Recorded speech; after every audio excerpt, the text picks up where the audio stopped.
Hello everyone, welcome from Gyanjyoti coaching centre. I am Amit sir and আজকে যে আমরা আলোচনার বিষয় আছে সেটা হচ্ছে নর্থ বেঙ্গল ইউনিভার্সিটির অধীনস্থ যাদের ফার্স্ট সেমিস্টারে মাইনর বা ডিএসসির মধ্যে ফিলসফি রয়েছে সেখান থেকে একটি অতি গুরুত্বপূর্ণ বিষয় যেটা হচ্ছে ভারতীয় দর্শন, আস্তিক ও নাস্তিক সম্পর্কে আজকে আমরা আলোচনা করবো। চলো ভিডিওটি শুরু করা যাক। যেখানে প্রথমে বলা আছে সাধারণ অর্থ বনাম দার্শনিক অর্থ। যেখানে বলা আছে সাধারণ অর্থ আস্তিক মানে ঈশ্বর এবং বিশ্বাসী, এবং নাস্তিক মানে ঈশ্বরে যারা অস্তিত্ব বা অবিশ্বাসী, ঈশ্বরের অস্তিত্ব দ্বারা যারা অবিশ্বাসী। যেখানে দার্শনিক অর্থ হচ্ছে ভারতীয় দর্শনে এই যে বিভাজন সম্পূর্ণ আলাদা, ঈশ্বরের অস্তিত্ব বা অনস্তিত্ব নিয়ে এর ওপর এটি নির্ভর করে না। আসল ভিত্তি হচ্ছে আস্তিক এবং নাস্তিকতার মূল ভিত্তি হলো বেদের প্রমাণ্য এবং বা বেদের কৃতিত্বকে স্বীকার করা এবং অস্বীকার করা। যেখানে প্রথমে বলা হয় যে সাধারণ অর্থ হচ্ছে আস্তিক যারা ঈশ্বরে বিশ্বাস করে, নাস্তিক যারা ঈশ্বরে বিশ্বাস করে না। কিন্তু আসল যে দার্শনিক অর্থ হচ্ছে সেটা হচ্ছে বেদের উপরে যারা বিশ্বাস করে তারা হচ্ছে আস্তিক এবং যারা করে না তাদেরকে নাস্তিক বলা হয়। এটা হচ্ছে যে আস্তিক এবং নাস্তিকের মূল যে সাধারণ ভিত্তি এবং দার্শনিক অর্থ। এর পরবর্তীতে দেখবো হচ্ছে মূল ভীতি, যেখানে বেদের প্রমাণ্য।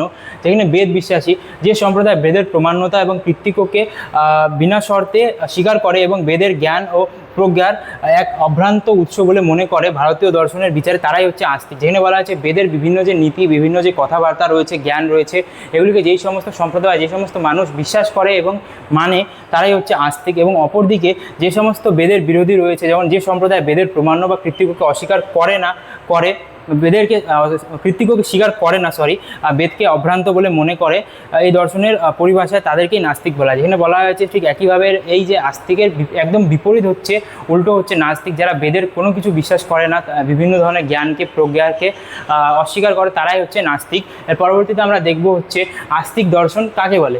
যেখানে বলা হয়েছে যে সমস্ত ভারতীয় দর্শন সম্প্রদায় বেদের প্রমাণ এবং কৃতিত্বকে বিনা শর্তে স্বীকার করে এবং বেদকে অভ্রান্ত বলে মনে করে, তাদেরকে আস্তিক দর্শনই আর্থিক দার্শনিক বা আর্থিক দর্শনের যারা পৃষ্ঠপোষক বলা যায়। অর্থাৎ বেদে বিশ্বাসী হলো আস্তিক দর্শনের প্রধান মাপকাঠি। ঈশ্বরের অস্তিত্বকে স্বীকার থাকাটা এখানে বাধ্যতামূলক নয়। যেখানে উদাহরণস্বরূপ বলা যায় সাংখ্য, যোগ, ন্যায়, বৈশেষিক, মীমাংসা এবং বেদান্ত দর্শন এর হচ্ছে এই আস্তিক দর্শনের উদাহরণ। এর পরবর্তীতে আমরা দেখব হচ্ছে নাস্তিক দর্শন কাকে বলে। অন্যদিকে যে সমস্ত দার্শনিক সম্প্রদায় বা দর্শন বেদের প্রমাণ স্বীকার করে না এবং বেদকে অভ্রান্ত বলে মনে করে, তারাই হচ্ছে নাস্তিক দর্শন। সহজ কথায় বেদ বিরোধী সম্প্রদায়গুলি হলো নাস্তিক দর্শন। এরা স্বাধীন চিন্তাধারা এবং নিজস্ব যুক্তিতর্কের ওপর ভিত্তি করে সত্য অন্বেষণ করে। উদাহরণ হচ্ছে চারবাক দর্শন, বৌদ্ধ দর্শন এবং জৈন দর্শন হচ্ছে এই নাস্তিক দর্শনের একটি উদাহরণ।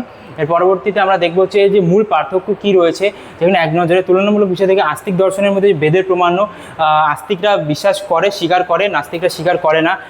বেদ অভ্রান্ত কিনা, আস্তিক দর্শনের মধ্যে বেদকে অভ্রান্ত বলা হয়, কিন্তু নাস্তিক দর্শনে অভ্রান্ত মনে করা হয় না। সেখানে মূল ভীতির মধ্যে হচ্ছে আস্তিক দার্শনিকরা হচ্ছে বেদে বিশ্বাসী এবং নাস্তিক দর্শনের মধ্যে বেদ বিরোধী। ঈশ্বরের বিশ্বাসের মধ্যে আস্তিক দর্শনের মধ্যে আবশ্যিক নয়, যেমন সাংখ্য দর্শন নাস্তিক দর্শনের মধ্যে সাধারণত অনুপস্থিত। যেখানে আস্তিক দর্শনের মধ্যে, সাংখ্য দর্শনের মধ্যে শুধু উপস্থিত, কিন্তু নাস্তিক দর্শনের মধ্যে একদমই উপস্থিত নেই। এটাই হচ্ছে তুলনামূলক পার্থক্য আস্তিক এবং নাস্তিক দর্শনের মধ্যে। আজকের ভিডিওটি এতটুকুই ছিল। আশা করি তোমাদেরকে ভিডিওটি ভালো লেগেছে। ভিডিওটি শেষ করার আগে তোমাদের সাথে কিছু আলোচনা করি, যেটা হচ্ছে তোমরা যদি আমাদের সাথে যুক্ত হতে চাও, আমাদের দেওয়া দুটি অফিসিয়াল নম্বরে যোগাযোগ করে তোমরা আমাদের সাথে যুক্ত হয়ে যেতে পারো। আমাদের সাথে যুক্ত হলে তোমরা কী পেয়ে যাচ্ছ, প্রপার গাইডেন্স পেয়ে যাচ্ছ, রেকর্ডেড ক্লাসেস পেয়ে যাচ্ছ, হাই কোয়ালিটি নোটস পেয়ে যাচ্ছ এবং 100% কমন সাজেশনস পেয়ে যাচ্ছ। আমাদের কাছে যে কোর্সগুলি রয়েছে সেটা হচ্ছে মেজর স্টুডেন্টের জন্য 1299 রুপিস এবং মাইনর স্টুডেন্টের জন্য 699 রুপিস। দেখা হচ্ছে নেক্সট ভিডিওতে। Thank you.